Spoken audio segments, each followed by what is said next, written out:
Известно, что мужчины храпят в 5 раз чаще женщин. Но где-то после 50 храп настигает всех одинаково. В чем причины нарушения сна и признаком каких заболеваний может стать шумное дыхание? Разбираемся прямо сейчас. Это симптомы.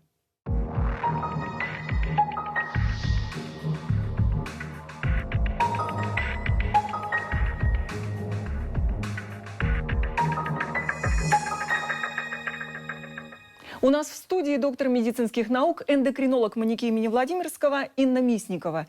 Инна Владимировна, здравствуйте. Здравствуйте, Анна. Итак, статистика утверждает, что до определенного возраста мужчины храпят чаще. Вот это правда и почему?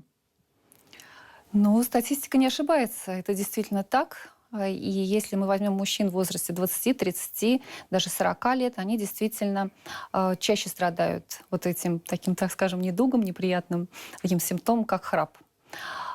Где-то к 50, к 55 годам женщины начинают храпеть тоже достаточно часто. И это связано с изменением жизни женщины, да, с наступлением менопаузы, климактерического периода, когда вот распространенность храпа и вообще нарушение дыхания во сне выравнивается. Что это вообще за такой звуковой феномен храп? Да, это достаточно неприятный звук, который возникает во время дыхания во сне.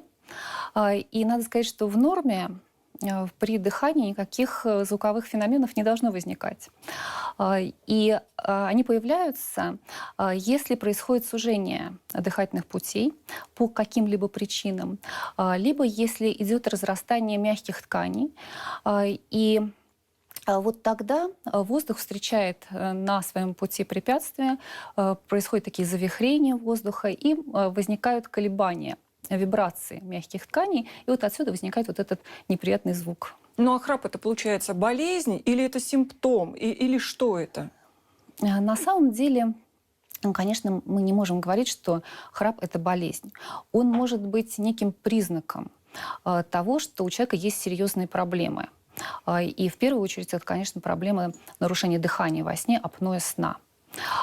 И это является, знаете, таким красным флагом. Вот если у человека есть храп, да, то в первую очередь надо задуматься ему, его близким, да, нет ли у него более серьезного заболевания, это вот нарушение дыхания во сне, апноэ сна, и пройти обследование. А симптомами вообще каких заболеваний может быть храп? Храп может появляться у людей с искривленной носовой перегородкой, с какими-то патологиями, заболеваниями лор-органов.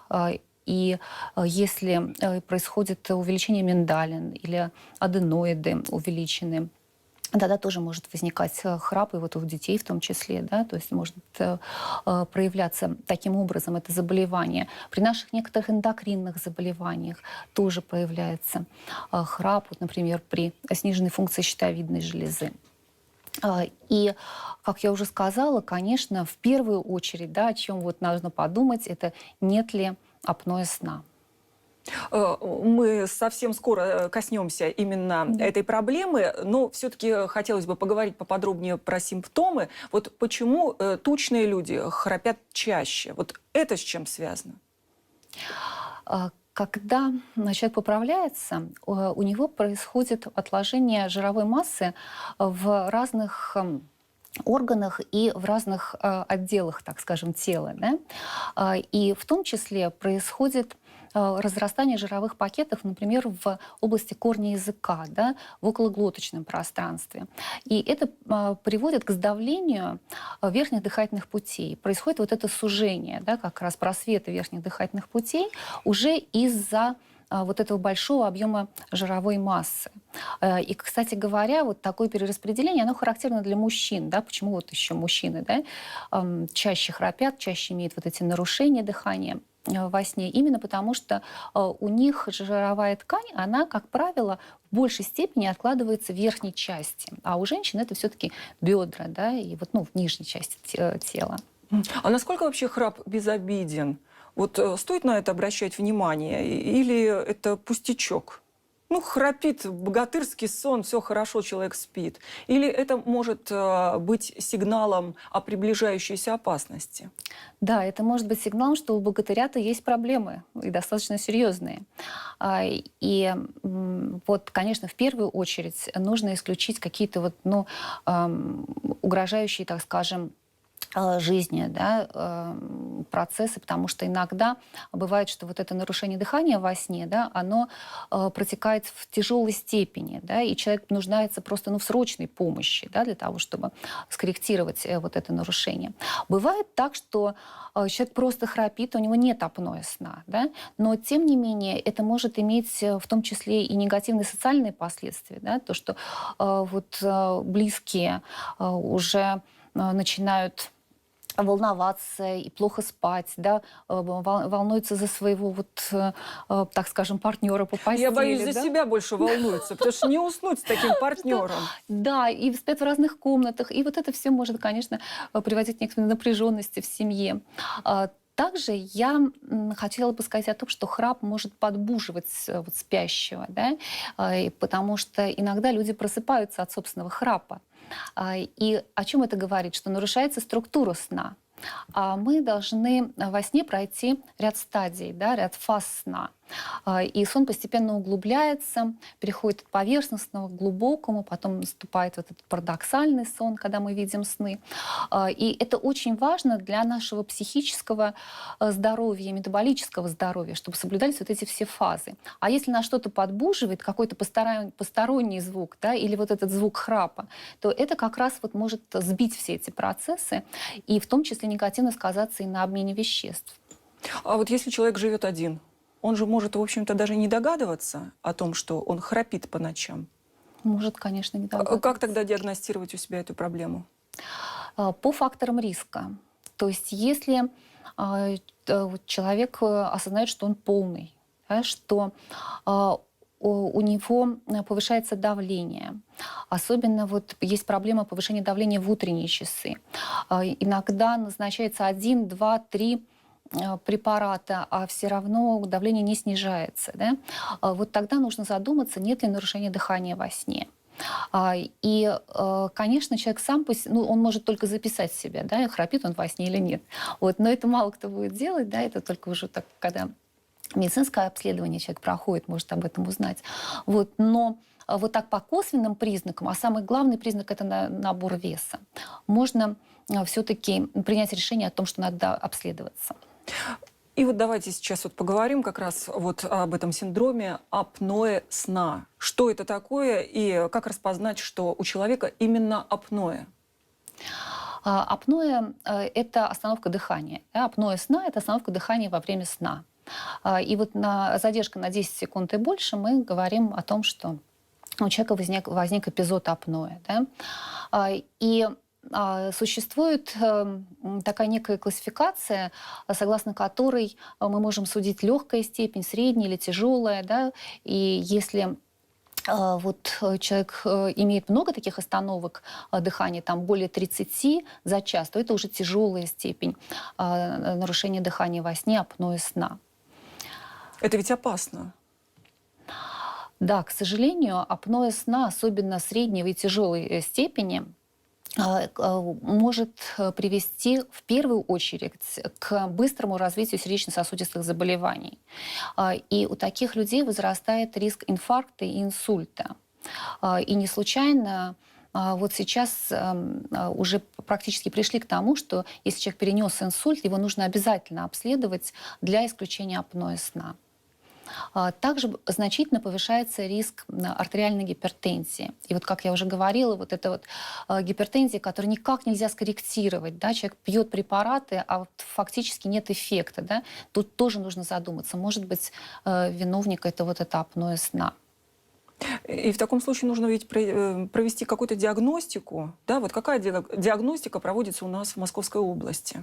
Ну, таким золотым стандартом изучения сна и диагностики, в том числе и апноэ сна, является полисомнография. Достаточно такое сложное исследование, которое проводится в клинике, когда одновременно фиксируется целый ряд параметров. И в том числе, конечно, дыхательный поток, насыщение крови кислородом, и артериальное давление, пульс и так далее, и так далее. Вот. И тогда мы уже целую такую полную картину сна имеем, да, и всех процессов, которые происходят во время сна. Но есть и более простые методы, которые позволяют нам именно поставить диагноз апноэ сна. Это, вот, например, компьютерная сомнография, которая сейчас применяется по периферической пульсовой волне, тоже можно все эти параметры оценить. Да, и главное оценить, есть ли апноэ, да, и привело ли это уже к серьезному нарушению насыщения крови кислородом. Это доступно по полису ОМС? К сожалению, нет. Вот пока, я так знаю, что вот работа ведется в этом направлении, но пока эти обследования проводятся на коммерческой основе. Какая существует связь между храпом и эректильной дисфункцией? Одно является симптомом другого? Ну, на самом деле, конечно, так, наверное, сказать все-таки нельзя, потому что сам по себе храп, он, ну, скорее всего, вот сам по себе, да, ну, нет таких данных, что он приводит к эректильной дисфункции, да, но он может быть симптомом, да, и признаком апноэ сна, который как раз вот имеет четкую взаимосвязь, да, с развитием эректильной дисфункции. И поэтому, конечно, если мужчина храпит, да, и если у него есть вот эти проблемы, да, с потенцией, то, конечно, нужно обследоваться, исключить апноэ сна. Если оно есть, то начать его лечить. Как лечится храп? Вот как раз самое время поговорить об этом. Ну, тут, опять же, нужно установить причину. Потому что в ряде случаев необходима помощь лор-врачей, хирургов. Это если есть искривление носовой перегородки. И если есть увеличенные миндалины, да, там вот аденоиды, то коррекция вот этих состояний как раз она приведет к исчезновению храпа. Если причина — это апноэ сна, да, то здесь совершенно другое лечение. Да, то здесь необходимо уже установить степень апноэ, и там есть разные подходы. Это либо изготовление стоматологической капы, которая устанавливается на верхнюю и нижнюю челюсть, и несколько выдвигает нижнюю челюсть вперед, и за счет этого увеличивается просвет дыхательных путей. Человек нормально дышит, не храпит, да, и у него исчезает апноэ. Это при легких степенях помогает. Если уже средняя, тяжелая степень, то там уже специальный приборчик подбирается, от которого отходит трубка с маской, и человек дышит через эту маску, и у него тоже исчезают апноэ, и, соответственно, он не храпит.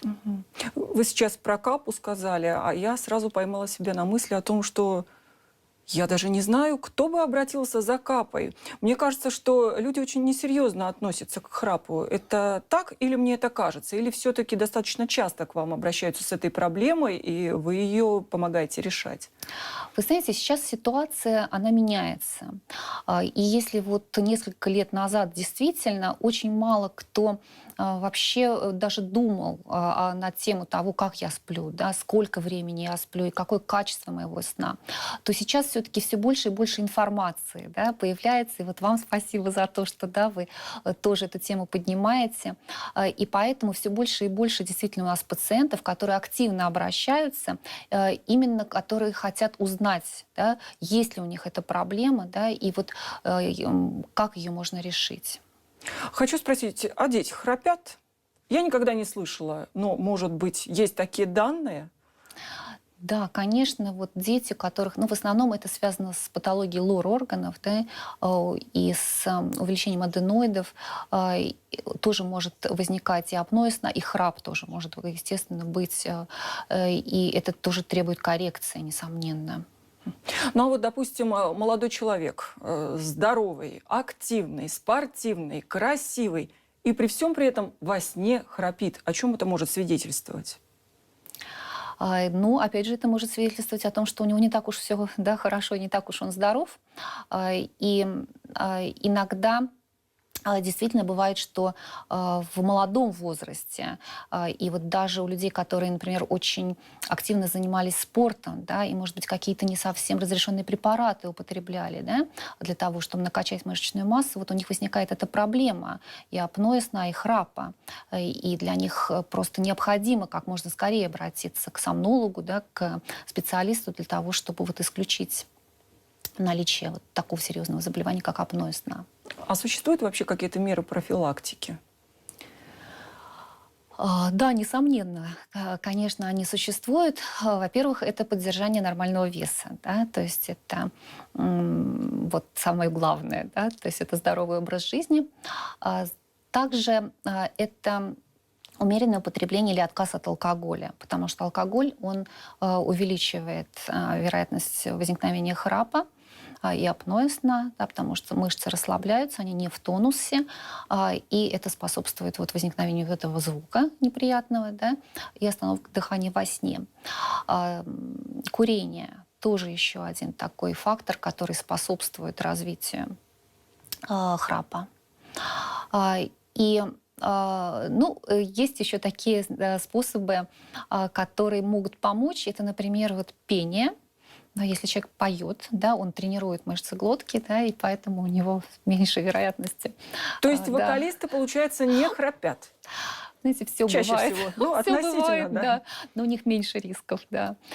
Есть специальные упражнения для тренировки, опять же, мышц, да, носоглотки, глотки, так скорее скажем, вот, которые тоже могут немного помочь, так скажем. Ну вот йога тоже в какой-то степени, да, такие предлагают упражнения. Ну, то есть всегда надо заниматься собой, в общем-то, контролировать не только бодрствование свое, но и сон не забывать.